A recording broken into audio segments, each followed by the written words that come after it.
These days, this is home for Anastasia Reichert. I'm sleeping on a couch because, I mean, it's crammed in there. That's because this used to be home. For more than a century, this house stood proud in Prattsville until Irene came through. I just remember this horrible creaking noise and this crashing, and I remember when I was sitting there freaking out, screaming at the top of my lungs.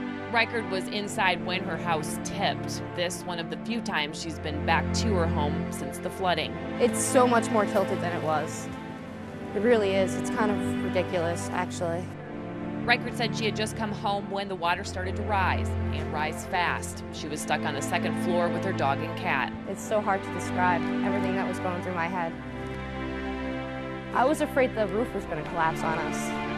And I just remember falling asleep with my head against the shower and like scaring myself awake, like I can't fall asleep in case something happens or in case somebody shows up to like get me out. And eventually, someone did.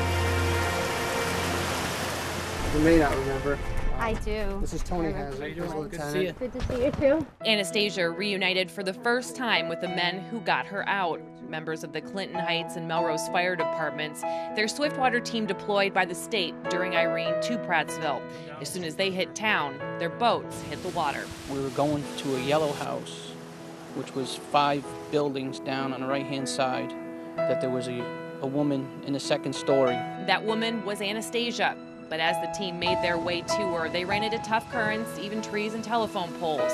They had to make rescues along the way. You know, once we put the family of 4 in a boat, and then myself and Ron and Chris, that's when we made our way over to get you. Even with their training, the quick water around the house made it difficult for the team to get to Anastasia. After trying a number of windows, turns out part of the crumbling house worked to their advantage. The floor is pulled away from this wall right there, and they fed the rope up through here and latched it. They latched it onto something. And she basically just used that as a safety line to guide herself down.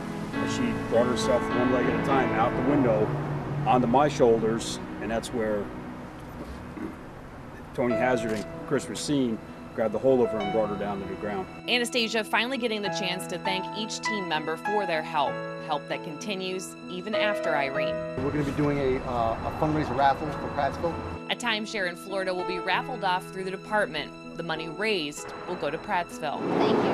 Thank you, thank you, thank you, thank you 1,000 times. I don't know what else to say. I'm sure if I had other people with me from Prattsville, they would be thanking you too. This day filled with thank yous for Anastasia. A big one for saving her life.